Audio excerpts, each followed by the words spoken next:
Hey guys, welcome back. TJ here with Dead History, and welcome back to the second part 2, of our look at the 29th President of the United States, Warren G. Harding. Of course, this is the next of our presidential series installment. As I was in part 1, I am flying solo this week. Henry's not with me. He will be back next week. So, part 2, of course, we're going to take a look at the presidency of Warren G. Harding, the election, the presidency, and then, of course, just some fun facts about him and his presidency. Of course, take a look at some of the scandals that surrounded his cabinet. And then, from there, we're going to take a look at his death and then, of course, his burial site. And that'll be pretty much what we're going to do here in part 2. So, we're going to jump right in here. First thing I'm going to do is I'm going to kind of give you an overview of the election. I think that would be the best way to kind of go about this. The election of 1920. Now, I did touch a little bit in part 1 on the election. It was a landslide. It really wasn't even close, to be completely honest with you. It really wasn't close at all. So basically, it was here's how it broke down. The electoral vote was 404 to 127.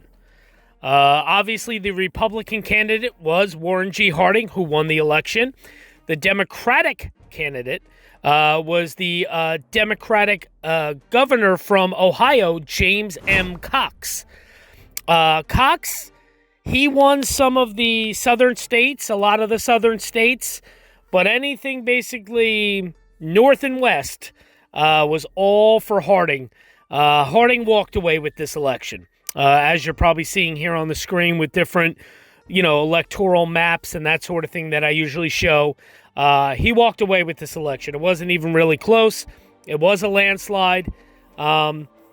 He took every state outside of the South, and he dominated the popular vote, Harding, that is. So that was pretty much it. So that he became our 29th president of the United States.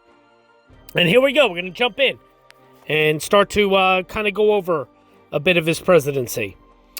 November 2nd of 1920, in a shack on the roof of a building in East Pittsburgh, Pennsylvania, 5 men read the presidential election returns. They were receiving live updates from a local newspaper office and sharing them via radio as far away as Canada. It was the first live election results program and the first presidential election in which women cast their votes. The stakes were high. The direction of the nation hung in the balance. If I can compare the American body politic to the American body, Americans by the 1920s were tired of dieting. They were tired of the progressive reforms, of the sacrifices that presidents demanded to them. They had been dieting for 20 years. And the truth is that the American public, they wanted to go back to what they perceived as an older time. Unpopular global entanglements, a post-war economic collapse, and labor strikes in major industries. For many Americans, there was too much effort and too little reward. Republicans seized on the people's apathy, thrusting conservative Ohio Senator Warren Harding into the spotlight.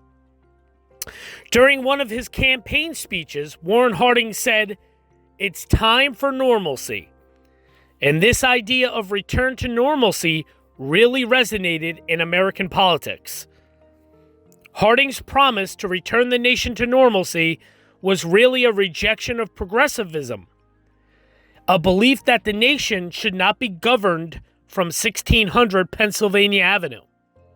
In many ways, it's a return to the 19th century model of the presidency, the idea that Congress will pass laws, that business will make money, and the president will just mind his own business.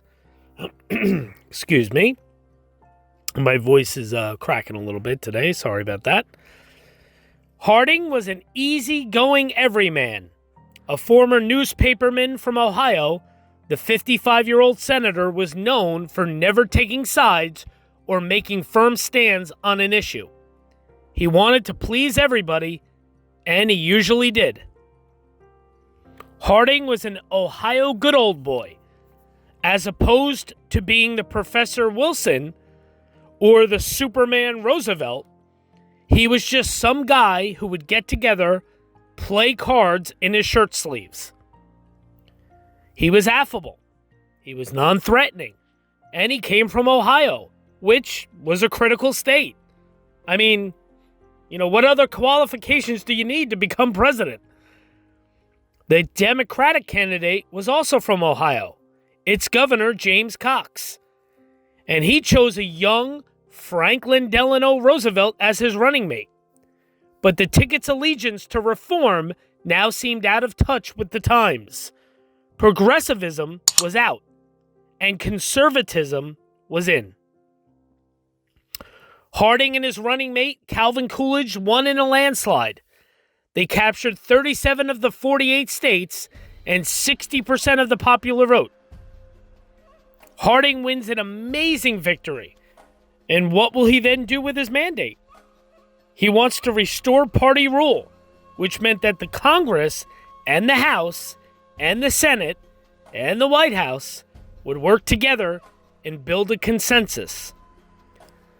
As the 29th president, Harding was happy to take a step back and let Republicans, who dominated Congress by a 3-1 margin, initiate policy. His administration pushed for a more streamlined government, cutting taxes, clamping down on unions, and having the Federal Reserve raise interest rates. And where men like Roosevelt and Wilson had dictated to their cabinet, Harding let his have free rein. The truth is that Warren Harding, he had no vision for the job. He does not know how to do the job.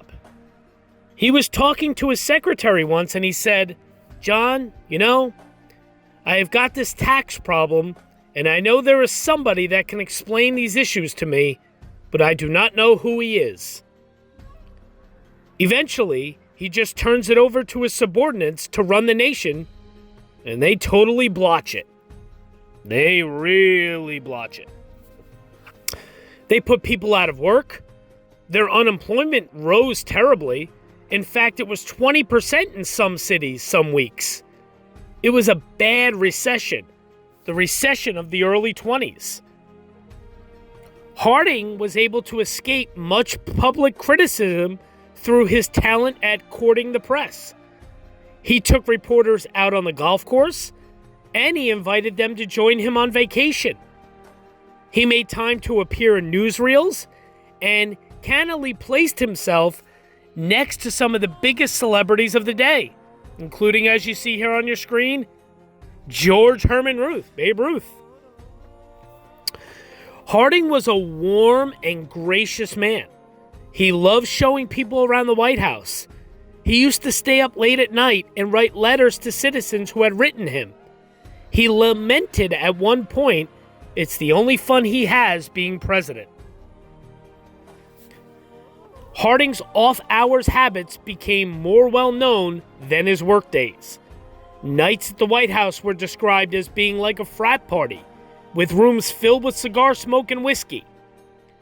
This is prohibition, and the president was expected to convey a certain sense of dignity. Playing poker, having a couple shots during prohibition, these stories get out.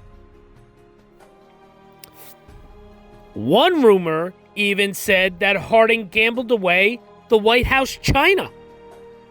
But Harding's hands-off approach to leadership was a gamble that was only paying off for his staff. Harding said that he could deal with his enemies, but he once said, "It's my friends. It's my goddamn friends that have me walking the floors at night." The biggest scandal of the Harding administration was the Teapot Dome scandal, and this involved the Department of the Interior. The Secretary of the Interior, Albert Fall, was one of Harding's Ohio gang cronies, going back to the president's days as a senator. What he had done was sold out oil, Navy oil reserves, to a couple of big oil men. He actually was the first cabinet member to ever go to jail. Yeah. Harding paid a price for giving up control of his administration to his cabinet. Much like what happened in President Grant's administration, some cabinet members couldn't resist using their unfettered power for personal gain. Probably the worst of all was a guy named Charles Forbes. Forbes proceeds to loot the Veterans Administration to the tune of like $100 million in 1920 dollars. There is actually a story, I alluded to this in my opening, that Harding called Forbes into the White House one day and he started to strangle him, just screaming at him, like seriously strangling him, and told him to get out. He besmirched the presidency through his association with corrupt people. But, Harding was not an evil man himself. He was just weak. Harding tried to deflect attention from the scandals by going on a very public months-long tour of the western states, including the first presidential trip to Alaska. But, however, his efforts came to an abrupt end in San Francisco. He gets up there and it's like, well, I don't feel good. And, they think at first he has gotten some bad crabs, maybe some bad crab seafood that he ate. But what he actually has was a heart attack. And Harding died on August 2nd of 1923 at only 57 years old. And his sudden death prevented any chance at repairing his image, that of a weak executive who did little to enhance the office of president. So there you have it. Warren Harding, unfortunately, terribly, his cabinet was just filled with corruption. We're going to get into more of that here in a second. That I'm going to tell you kind of some details about some of that scandal and corruption. But, when you really look at it, Warren Harding, he didn't obviously serve a full term because he died in office. And he's known, if you ask anybody who is a history buff or who is a presidential buff or anything like that, and you mention the name President Warren Harding, most people will say to you, totally corrupt cabinet, tons of scandals and corruption, and tons of infidelity. He did nothing but cheat on his wife. That's what they're probably going to tell you as the facts and the synopsis of Warren Harding. And yes, while all of that may be true, and it is true, he wasn't a bad man. He wasn't like an evil man that was just a corrupt politician. He was weak. He gave his cabinet way too much power. He basically sat back and thought that his cabinet and, people in his administration were handling things. And the truth is they were lining their own pockets and they were being extremely corrupt. And he didn't know. The only knock that you can really have on Harding is the infidelity. He definitely was a womanizer and an adulterer and, that sort of thing. That's definitely proven in fact. But other than that, as far as his politics go, he wasn't a bad man. Just obviously had bad people surrounding him. There is an old adage that you're only as good as the people that you surround yourself with. And any big business people, I'm sure if you ask the Warren Buffetts of the world or the Jeff Bezos or the Mark Zuckerbergs or any of these people who are big businessmen and women, they will tell you that they surround themselves by people smarter than them, people that know things that they do not. And, you are only as good as the people you surround yourself with, and Harding did not surround himself with good people. That's what it comes down to. So, here we go. Warren Harding in the White House. I'm going to give you a little bit more here on him. All right, Harding in the White House. Once in office, Warren Harding followed a predominantly pro-business conservative Republican agenda. Taxes were reduced, particularly for corporations and wealthy individuals. High protective tariffs were enacted, and immigration was limited. Harding signed the Budget and Accounting Act of 1921, which streamlined the federal budget system and established the General Accounting Office to audit government expenditures. Additionally, the United States hosted a successful naval disarmament conference for the world's leading countries. Harding also nominated ex-President Taft as the Chief Justice of the U.S. Supreme Court. And of course, as we know, Taft is the only former chief executive to have held this position. Harding appointed capable men to his cabinet, including Secretary of Commerce Herbert Hoover, Secretary of State Charles Evan Hughes, and Secretary of the Treasury Andrew Mellon. However, he also surrounded himself with individuals who were later accused of misconduct. Harding was popular while in office, but his reputation was tarnished following his death when Americans learned of corruption within his administration, even though he had not engaged in any of this criminal activity. In one infamous incident known as the Teapot Dome scandal, Secretary of the Interior Albert Fall rented public lands to oil companies in exchange for gifts and personal loans. Fall was later convicted of accepting bribes and spent less than a year in prison. Other government officials took payoffs and embezzled funds. Harding himself allegedly had extramarital affairs and drank alcohol in the White House, which at the time was a violation of the 18th Amendment. So, there you go. That's, again, another little overview of Harding and his, administration and that sort of thing. So now what I'm going to do is I'm going to read you some other little facts. Now, again, some of this may be a little bit repeated of things that I have already touched on here and there, but I'm going to just kind of go over things so I'm covering everything in full, of course. The fun facts of Harding, of course. Okay, I had already touched on this a little bit in part one. At a time when Jim Crow governed much of the country, a rumor about Harding's ancestry was used as a weapon against him throughout his life. The rumor, which had dogged his family for years, was one that of Harding's great-grandmother was African-American. According to a 2008 article in the New York Times, historian William Estabrook Chancellor created a family tree in the early 1920s that brought the rumor to the attention of the American public. Harding and his family denied the rumor for years, and in early 2015, a DNA test confirmed 95% certainty that Harding had no African-American heritage. I did touch on that, of course. Let me see what else here I can give you. Okay, so Harding's presidential nomination was a compromise. Harding was elected to the Ohio State Senate in 1899 before taking office as lieutenant governor from 1904 to 1906. From 1915 to 1921, he served in the U.S. Senate. While Harding was well-liked, his candidacy was the result of a deadlock. Republicans couldn't decide on a candidate, so Harding was chosen as a compromise. Along with running mate Coolidge, he defeated Democratic candidate James Cox by winning 60% of the popular vote and 76% of the Electoral College. Harding's 1920 victory remains the largest popular vote margin since the 1820s.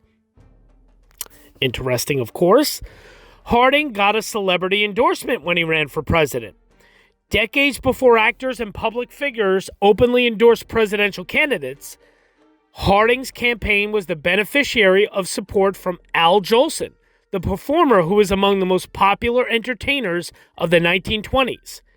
Jolson, a devoted Republican, agreed to visit Harding's home in Marion, Ohio, where the candidate was making speeches from his front porch, and led a parade down the block. Jolson then sang, "Harding, You're the Man for Us," a hastily prepared melody that cemented his backing of the politician. actors Douglas Fairbanks and Mary Pickford also made the trek to rally behind Harding. Thought that was pretty cool. You're probably hearing now in the background a little bit as I speak. That is the song that that Jolson sang and performed. Like I just said, the Harding, You're the Man for Us. So pretty cool. He had some entertainers and stuff behind him as he ran for president.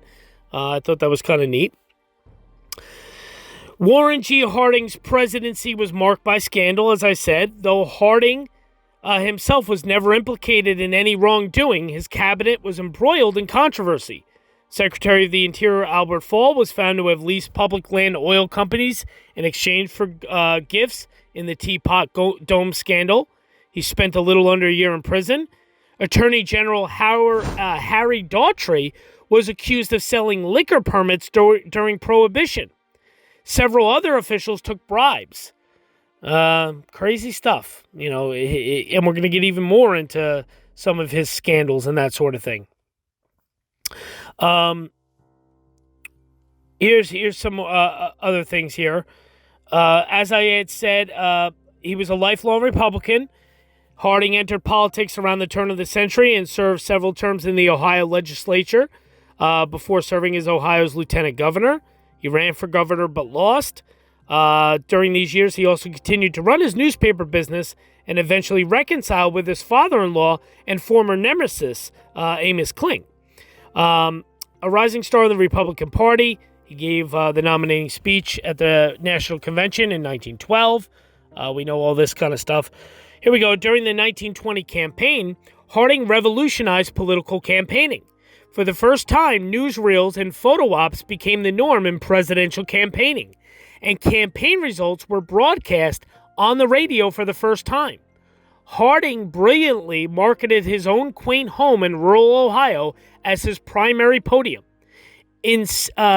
instituting what he called a front porch campaign, in which he was routinely depicted in photographs on his front porch, and he gave numerous speeches there to enormous audiences.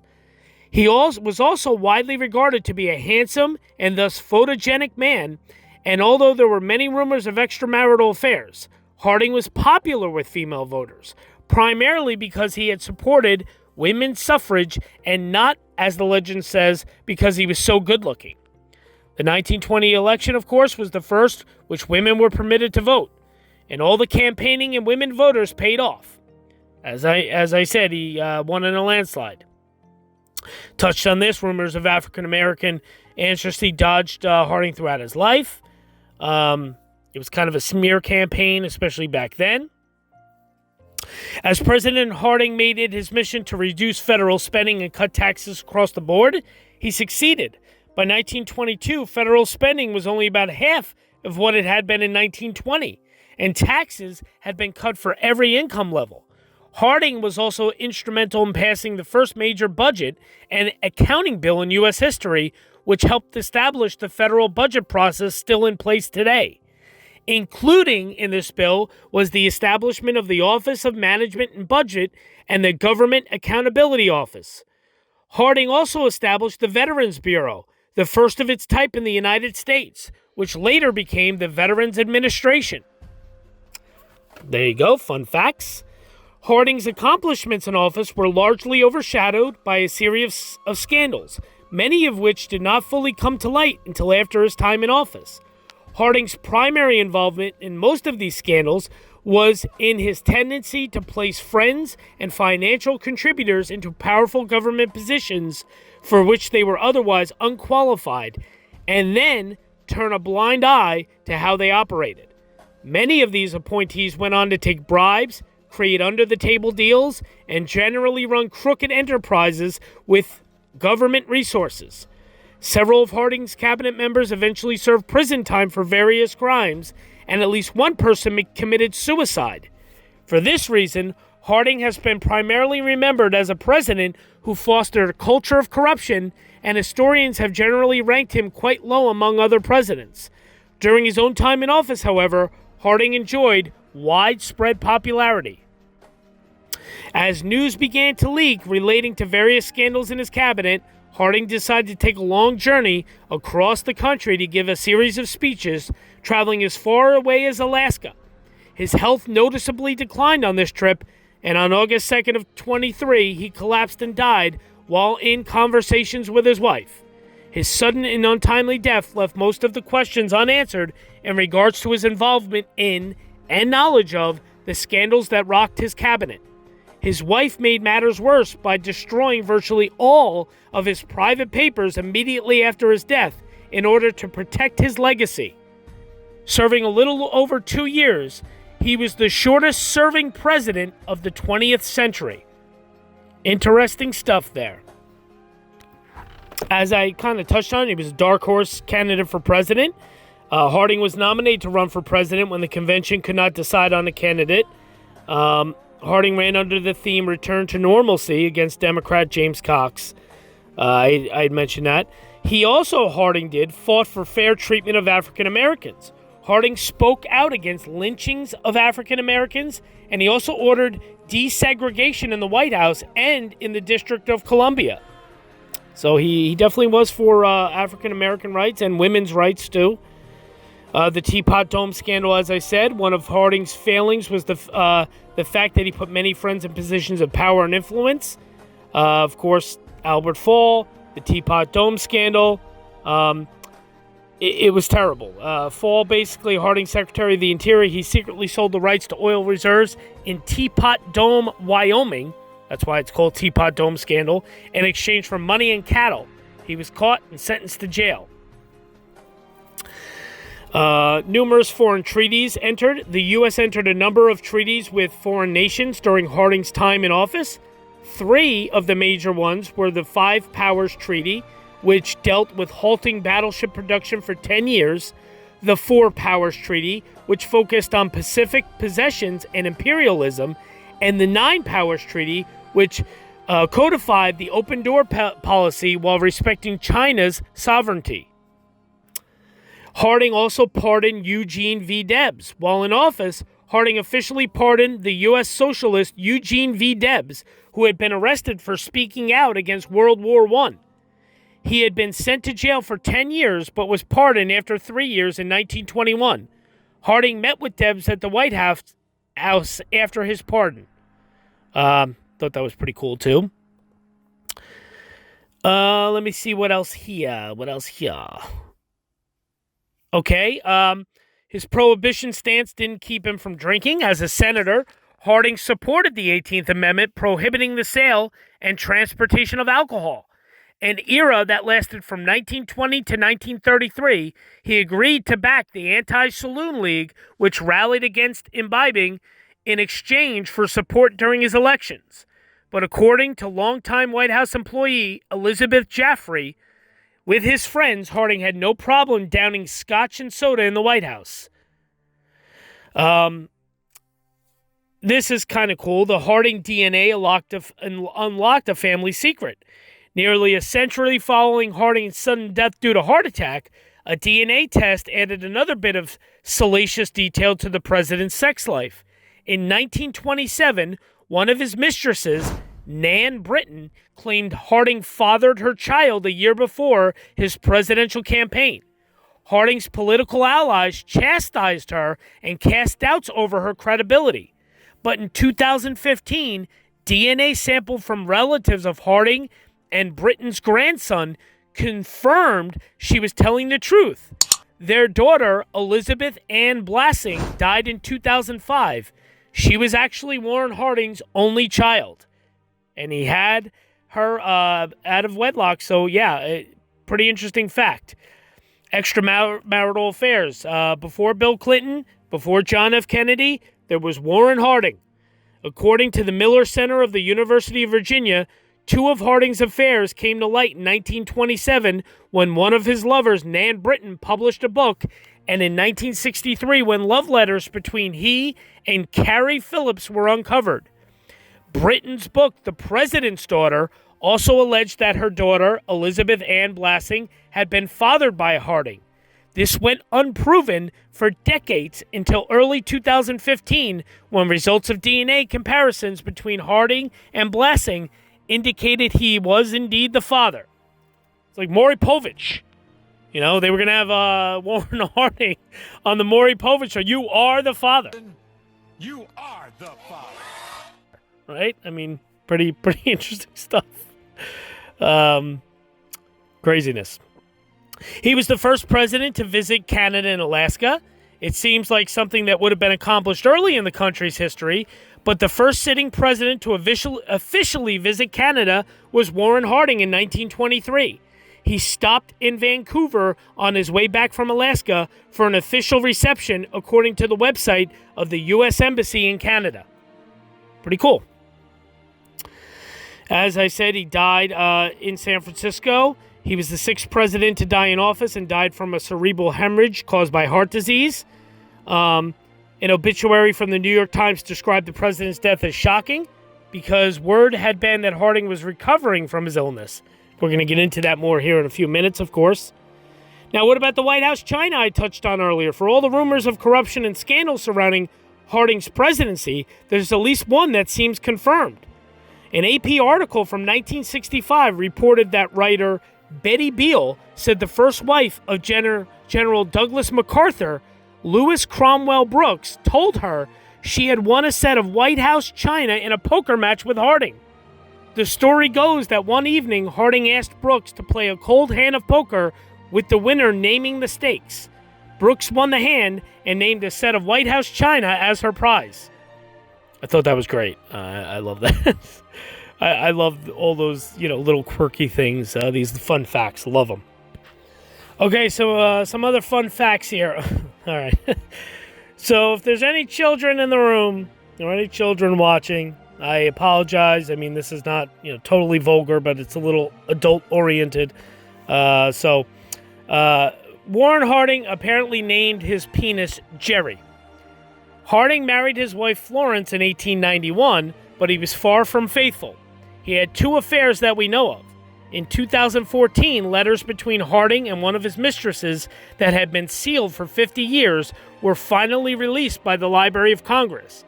In them, Harding expressed his affection for his mistress, Carrie Fulton Phillips. Written on official Senate stationery, the letters dated between 1910 and 1920 offer a glimpse into his proclivities. He referred to his penis as Jerry, a code word in case a third party read the correspondence and elaborated on his fantasies involving her pillowing breasts. An example of the letters was, Jerry came and will not go, says he loves you, that you are the only love worthwhile in all this world, and I must tell you so, and a score or more of other fond things he suggests. But I spare you. You must not be annoyed. He is so utterly devoted that he only exists to give you all. When he won the Republican nomination in 1920, the party allegedly paid Phillips as much as $25,000, which is the equivalent to like $300,000 today, to remain quiet about the affair. So there you go. I think this is the first time in all my videos of our presidential series that I get to tell you that the president had a nickname for his, male sexual reproduction organ and part. So there you go. Crazy. I mean, the stuff that you read and find out is just so interesting. Here's something cool, and I'm going to show you pictures of this. No, I know that was a bad lead-in. I'm not going to show you pictures of Jerry. It's a bad lead-in here. I'm going to show you pictures of this is a cool thing. He officially, Warren Harding, ended the World War I. Harding was a strong opponent to the League of Nations, an organization that was part of the Treaty of Paris that ended World War I. Because of Harding's opposition, the treaty was not ratified, which meant that World War I had not officially ended. Early in his term, a joint resolution was passed to officially end the war. And the pictures you're seeing on your screen are from a little marker in, I believe it's in Bridgewater, New Jersey, right here in New Jersey. On this site stood the estate of U.S. Senator Joseph S. Freilingheisen,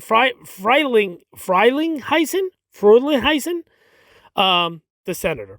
It was here on July 2nd of 1921 that President Warren G. Harding signed a joint congressional resolution that officially ended World War I. So yes, the estate used to sit here on this site. It's now a shopping center. I mean, there's literally Napa Auto Parts and that kind of thing, or an AutoZone store or whatever. There's all sorts of stores, but pretty cool. There's a little marker. This is where he signed the papers on this site, right near here, to end World War I. So I thought that was cool, right here in my home state. I thought that was fun. I'm going to read you a quick article from the Washington Post. Trying to see what the date is on this. Okay, this is from August of 2015. And it says, if we weren't so obsessed with Warren G. Harding's sex life, we'd realize he was a pretty good president. There was more to the man than his mistresses. The aura of scandal that has plagued Warren G. Harding, our 29th president, has almost obliterated the substance of the man as a senator and as a president. Breaking news that DNA testing may now prove that Harding fathered a child with one of his side women, Nan Britton, will no doubt play to the stereotype of Harding as a womanizer and reinforce his already miserable reputation as president, a reputation that regularly lands him at the bottom of historians' lists. That's a shame, because unlike the DNA samples from the Harding and Britton families, the reputation of Warren Harding the man and the record of Warren Harding the Republican politician do not match. At the time of his death, Harding enjoyed tremendous popularity. It was only later, when details of his infidelity scandalized the nation, that his legacy took a nosedive. Our obsession, past and present, with Harding's sex life has obscured the truth. This man was a good president. Among his more important accomplishments was stabilizing the country and the world after the catastrophic war in Europe, a true Armageddon that left most civilized nations in economic, political, and social chaos. The United States alone was capable of steadying the world. Harding started by lifting our country out of a sharp post-war depression and then placed the federal government on a budget for the first time, establishing the office of the budget. He also addressed severe racial tensions that the war stirred up, in part because of the great migration of African Americans to the North to work in war industries. Harding traveled to Birmingham, Alabama in his first year in office to deliver a courageous civil rights speech. Democracy is a lie, he said, without political equality for black citizens. He also supported a federal anti-lynching law. Harding oversaw the first World Arms Limitation Treaty, the Washington Conference, aimed at reducing the number of battleships in the world. He formally ended the war with Germany and its allies. And he cooled anarchist and labor violence, the height of which included bombs exploding across the country at the homes of top political officials. Symbolically, during his first Christmas in the White House, Harding commuted the sentence of Eugene Debs, the tremendously popular social labor leader who had been in prison for 10 years merely for speaking out against the war in a workers' rally in Canton, Ohio. Over time, Harding freed hundreds of political prisoners, repairing the severe wounds wrought by the Espionage and Sedition Acts of 1917 and 1918. Free speech was the victor. Britton, 30 years younger than Harding and barely into her 20s when the affair began in 1917, wrote a book 4 years after Harding's sudden death in office in 1923 that helped ruin his solid reputation. Her book, The President's Daughter, was sold door to door in brown paper packages, almost as pornography. Britton's direct accounts of her sexual encounters with Harding were beyond shocking to most, repugnant and bewildering to many. Britton was branded a sex pervert and a degenerate. The appearance of the book at a time when Congress was investigating the Teapot Dome scandal, a bribery scheme to lease federal oil reserves in Wyoming to private parties, only served as an early death blow to his legacy. The tale of Harding's descent to the bottom of the presidential rankings is more complicated than Britton's book and the Teapot Dome scandal, to be sure, but these two events were, to use a pun, seminal. Harding's administration was attacked for scandals he had nothing to do with. He was maligned for his Ohio gang, referring to his Attorney General Harry Daughtry and his questionable entourage. Yet no proof exists that Harding had any involvement in the scandals that circulated about Daughtry. Moreover, the one grafter who Harding's learned about, a man named Charles Forbes, was immediately sacked. So he had hardly fell into the Ohio gang paradigm. And the man who was convicted in the Teapot Dome scandal, Albert Fall, was a respected member of the Senate. Historians have been re-examining Harding in recent years. Britain in her defense. Let me see. Britain made money off the book, of course. So basically what they're saying is he was a little bit better than all this scandal and controversy and the infidelity and the, all that stuff, the extramarital affairs. It's a pretty good article. I mean, I just read a good portion of it, but it's from the Washington Post from 2015, if you want to give it a read. If we weren't so obsessed with Warren Harding's sex life, we'd realize he was a pretty good president, is the title of the article, actually. So it's definitely something to look at, because I thought it was pretty cool. Okay, now we've come to the time, of course. I'm going to take a page out of The President is Dead by Louis Picone. I'm going to read from that book about Harding's death, and then I'll show you pictures of the Harding tomb and the memorial there in Marion, Ohio. So here we go. On June 20th of 1923, Warren G. Harding embarked on a voyage of understanding to visit areas of the country never before seen by an American president. Harding was gearing up for his re-election campaign, and this was a way to get his message directly to the people, including a push for a world court, a tough sell when America has so recently rejected Woodrow Wilson's League of Nations.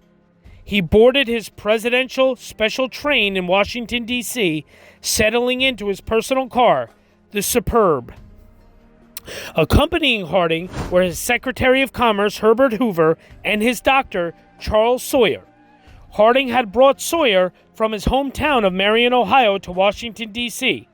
The president trusted him implicitly and all the way to the end. In the end, his blind faith in the Doc Sawyer may have led to his undoing. The president was not in good health, and the heat and busy schedule began to take its toll. In Kansas, he suffered bad sunburn while riding on a reaper in a wheat field, causing his lips to swell. His mental state was strained as Harding had an inkling of the scandal within his administration that would soon be made public. His speeches were often greeted by sparse crowds and lukewarm enthusiasm, which did nothing to improve his outlook. On July 4th, he departed Tacoma, Washington, for Alaska to visit remote villages never before seen by a president. This excursion gave him no respite from the hot temperatures, as Alaska was in the middle of a heat wave with temperatures in the 90s. Exhausted, Harding bowed out of several appearances. After reaching Fairbanks, he headed back southward and boarded a ship for Vancouver. On his final night at sea, the restless president was unable to sleep and decided to have a late-night snack of crab legs and butter. The next day, when the ship arrived, Harding felt well enough to speak at a welcoming party, but reporters noted his exhaustion. He slurred his words and even inadvertently called Alaska Nebraska. Shortly afterward, he complained of severe cramps and indigestion. Dr. Sawyer, not overly concerned, blamed the midnight cramps. Harding's next few days of appearances in Oregon were canceled, allowing him to recover as the train rode straight through to San Francisco. Another doctor, Joel T. Boone, examined Harding and found he had a dangerously enlarged heart. After having been informed of the doctor's assessment, Hoover arranged to have additional medical staff meet them on their arrival in San Francisco. Dr. Sawyer maintained that Harding's condition was not serious. Indeed, pulling into the San Francisco ferry station on Sunday, July 29th, Harding was feeling much better, despite reporters noting that he looked old and worn. As Hoover had arranged, they were met by heart specialist Dr. Charles Minor Cooper and the president of Stanford University and member of the American Medical Association, Dr. Ray Lyman Wilbur. Harding checked into the Palace Hotel and settled into room 8064 on the 8th floor with a view of Market Street, with his wife Florence. Was in a separate room across the hall. His condition worsened the next day when his temperature spiked to 102 degrees and his pulse raced to 120. Harding was struggling to breathe, and Dr. Wilbur diagnosed him with bronchial pneumonia. The next day brought another turn as Harding's condition improved, and appeared the worst was behind him. Dr. Sawyer concurred, noting that his lungs were clearing up, and by Wednesday, August 1st, Harding was able to sit up in bed, eat solid foods, and read the newspapers. The next day, Thursday, August 2nd, his improvement continued, and his doctors were confident a full recovery was imminent. That evening, Harding was resting in his hotel room with his wife while the others were at dinner. What happened in the next half hour is one of the most mysterious episodes in presidential death history. Accounts vary regarding who was where and when, and the discrepancies that surfaced have remained unresolved to this day. In the hotel suite, Florence was reading Harding the newspapers as he lay in bed resting. Suddenly, the president stiffened, appearing to suffer a bout of vertigo, and he was instantly soaked with sweat. Dr. Sawyer rushed to take his pulse. But almost as soon as the episode came on, Harding felt better. "I don't know what happened to me," he said. "It was a very strange experience. Came on unbeknownst to me. Now I feel perfectly comfortable, as though I had never had such an experience." After his nurse, Ruth Powderly, helped him change out of his sweat-soaked pajamas into a dry pair, he asked Florence to resume reading. She picked up where she left off in a Saturday Evening Post article written by Samuel Blythe titled "A Calm View of a Calm Man." In it, Blythe was impressed that Harding was able to stay focused in the face of mounting criticism. Harding liked what he had heard and prodded his wife. "That's good. Go on. Read some more." These were his last words. Having had a turbulent presidency that would become more mired in scandals after his death, his last words were positive, in appreciation of a supportive journalist. Florence finished and retired to her own room, leaving the two nurses, Ruth Powderly and Sue S. Dowser, with the president. A few moments later, at approximately 7:10 p.m., the president had another, more violent episode. He shuddered and collapsed, his body slumping forward. Florence raced back to the room to see what had happened and then quickly ran out, urgently calling for Dr. Boone. "Come quick!" Dr. Boone was at dinner, but Dr. Sawyer heard the anguished cries and rushed into the suite. He found the president still alive but fading fast. A moment later, he declared the shocking news: "The president is dead." But Florence would not accept his assessment and pleaded, "Do something for him. Give him something." Sawyer, who had been giving Harding medication that he called purgatives throughout his illness, pulled out a hypodermic needle and injected a stimulating liquid. But it was to no avail, as the president was gone. Just like so many other details of the final moments of Harding's life, the exact time of death is also muddled and confused. Reported times vary by 15 minutes, from 7:20 to 7:35, and the official death certificate listed the time of death at 7:20 p.m.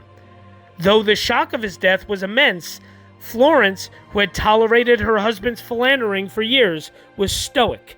She turned to those in the room and told them, "I am not going to break down." Harding became the third president born in Ohio to die in office, preceded by Garfield and McKinley.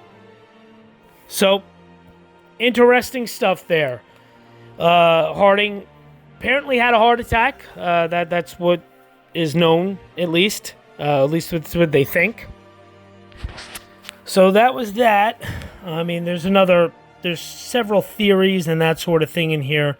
I'm just going to kind of read. Obviously, he was at the Palace Hotel in San Francisco when he died. There was performed a brief funeral ceremony for the members of the presidential party at the Palace Hotel. The casket was closed and covered with an American flag.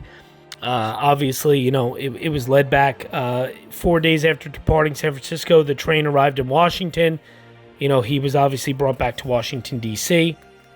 There was a funeral procession at the United States Capitol for Harding. You're probably even seeing on your screen some videos and that sort of thing of Harding's funeral procession and that sort of thing. Now, I'm also going to read you. This is interesting. This is actually an article. It's from the constitutioncenter.org. Generations later, President Warren Harding's sudden death is recalled. On the evening of August 2nd of 1923, President Warren Harding died in a San Francisco hotel room. Beyond that, the details of the president's death remain murky for decades amidst rumors of scandal or even worse. Today, most historians accept that Harding, 57, died from a heart attack brought on by ample evidence of cardiac problems. But that wasn't the original cause of death issued in 1923, as rumors soon started flying after the president's passing. Doctors said in published accounts that Harding died from the effects of a stroke. And there was no autopsy done on the body of the president at his wife's request. Dr. Ray Lyman Wilbur, who was also the president of Stanford University, was at the hotel when Harding arrived for treatment, and he recalled the events that followed in his memoirs. We shall never know exactly the immediate cause of President Harding's death, since every effort that was made to secure an autopsy met with complete and final refusal, he wrote. Wilbur said an outraged public, upset with the sudden death of a popular president, took out its anger on the doctors. We were belabored and attacked by newspaper to Harding and by cranks, quacks, and nature healers. The Dr. Albert Abrams Electronic Diagnosis Group, and many others. We were accused of starving the president to death, of feeding him to death, of assisting in slowly poisoning him, and of plying him to death with pills and purgatives. We were accused of being abysmally ignorant, stupid, and incompetent, and even of malpractice, he recalled. In recent years, historians have been able to read personal papers from the era that shed more light on Harding's health just before he died while on a presidential trip to the West Coast. Harding was a popular president who died halfway through his third year in office, just as scandals involving his administration were becoming public. The decision by Harding's wife Florence to skip an autopsy for her husband and have his body embalmed 1 hour after his death fed the rumor mill in 1923. Later in 1930, a former Harding administration member published a book claiming that Florence Harding had poisoned her husband. It was a rumor that was soon debunked. The scandals involving Harding kept coming after his death, including claims he had fathered an illegitimate daughter in the White House with his alleged mistress, Nan Britton. The Teapot Dome scandal also consumed much of the early days of the administration of Calvin Coolidge, the vice president who succeeded Harding. There was also scandals involving other government agencies that followed after Harding's death. But it was the multiple stories about Harding's illness and passing that stirred discussion for decades. Harding hadn't been in good health when he took off for a West Coast tour that some people saw as a step in laying the groundwork for a 1924 re-election campaign. Witnesses said Harding didn't look well during the trip and that he may have suffered a bout with food poisoning after eating seafood. Harding's doctors were concerned enough about his health to divert his train to San Francisco. Harding was able to walk off the train into a limo, which took him to the Palace Hotel. Doctors huddled over the president for several days. Harding appeared to rally on August 2nd, but he slumped over in his bed sometime after 7 p.m. and died almost instantly. The initial official cause of death was a stroke, but that has been discounted in recent years. It was a heart attack, said historian Robert Farrell in a 1996 interview with C-SPAN, discussing his book, The Strange Deaths of President Harding. The suddenness of his passing ruled out a stroke, he said. Farrell also said there were 5 doctors at the hotel attending to Harding, and it had been determined before Harding's death that he had an enlarged heart and that he had tired easily. One reason the doctors listed a stroke as a cause of death, he said, is that physicians didn't fully understand heart attack symptoms in the early 1920s. Another theory from presidential biographer Carl Anthony is that Harding's preferred doctor, Charles Sawyer, gave the president purgatives to hasten his recovery. He believes the remedies issued by Sawyer, who wasn't a trained physician, may have aggravated Harding's heart condition. The evidence makes plausible that Sawyer accidentally provoked the death of the president with a final fatal overdose of his mysterious purgatives. Anthony said in a 1999 interview promoting a book on Florence Harding, pushing the man's already weakened heart into cardiac arrest. So pretty crazy. There's a lot of controversy surrounding his death. I mean, ultimately he did die of a heart attack, but there's a lot of just weird stuff that went on. So now to quickly talk about the death sites of Harding. Of course, it was at the Palace Hotel in San Francisco. So pretty interesting stuff there. The Palace Hotel is located at 2 New Montgomery Street in San Francisco, California. So pretty cool. The funeral train station. Today, the train station in Marion, where Harding's funeral train arrived, houses the Marion Union Station Museum, and it is located at 532 West Center Street in Marion, Ohio. He lied in repose in the home of Dr. George Harding. Dr. George T. Harding's home has been torn down and is now a parking lot and a nail salon. Downtown is a few blocks away with plenty of Harding sites like the Marion Star Building and Hotel Harding. The main street resembles an old movie set stage. Original burial location. The brownstone receiving vault is located in the middle of the Marion Cemetery across the street from the Harding tomb. It's in Marion, Ohio. The Merchant Ball, an unusual tombstone topped with a gigantic granite orb that has moved over time, propelled by some unknown force, is also located in the cemetery and has been featured in Ripley's Believe It or Not. So yeah, you're probably seeing on your screen now Harding's temporary tomb, where his remains stayed while the permanent memorial was constructed nearby. And then, of course, the Harding tomb. The Harding Memorial and Tomb is located at Vernon Heights Boulevard in Marion, Ohio. And that's what you're seeing here on your screen. This is a really cool thing. The Harding Memorial is awesome. One thing I loved, and it says it on some of these signs that you're seeing pictures of when I visited, among the list of contributors from the United States, of people who donated to contribute to making and building the memorial, among the list of contributors were an estimated 200,000 school children who donated pennies toward the memorial. I thought that was really, really cool. As I had just read, he was a very, very, very, he's a very loved president, and he was very popular when he was in office. This tomb is really cool. It's beautiful. It's like this big park. It's open, this big open area. Now, when I went, as you see, the fence and the gate was locked. It was last year during COVID. I know that that's open at times where you can kind of walk right up to the actual marble granite slabs there, the tombs. But I got obviously pretty close. It was right there within a few feet. But it's really cool. I was the only one there.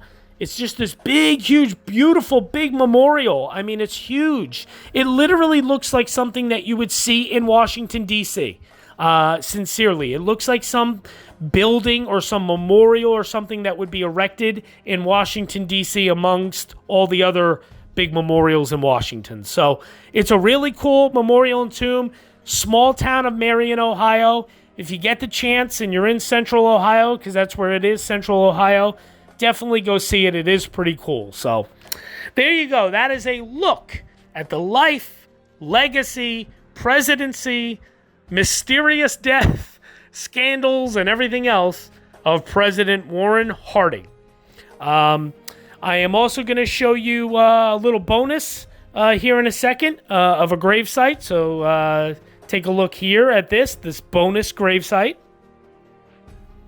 And there you go. So yes, I've seen President Harding and his wife's gravesite. I have not seen his stepson's gravesite. That's right there in Marion. I've not seen his supposed, daughter that's been proven to be his illegitimate daughter. I've not seen that gravesite or anything, but I have seen the gravesite of Charles Forbes, the man who he supposedly strangled very, very violently, apparently. Just to read you a little something about Forbes. Forbes was the director of the U.S. Veterans Bureau. He created to care for thousands of disabled veterans of World War I. Instead, Charles Forbes used this position to rip off tens of thousands of dollars from building contractors and medical supply companies.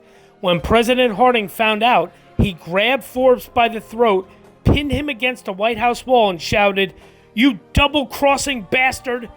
Forbes was later thrown in prison, but somehow Charles Forbes managed to get buried at Arlington National Cemetery right there in Virginia. The most prestigious, cemetery in the country, probably, at least one of them.